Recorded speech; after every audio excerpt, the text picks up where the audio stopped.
So Alex, what was your first impression of using a welding robot? Well, I was amazed about the different technologies that came up from the past times. It was something different. I was ready to learn and try it out for the first time. Cool. So how does it compare to manual welding?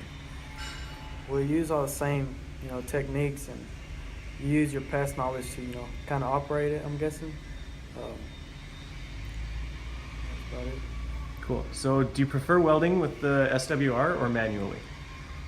Well, the SWR I think would be my choice because it really takes all the hard work away from welding. So you don't come out of work all exhausted and dirty and. Yeah. Cool. So now that you're familiar with the robot, how do you feel about using it? I feel pretty comfortable using it with the support of everybody around me. I feel good. Good stuff. So how was your experience training? Well, everybody was really friendly from the start. Any questions I asked, they answered them clearly, and from the start, it's been pretty easy to learn. Great. So how do you feel about the support from Novark then? Support is great.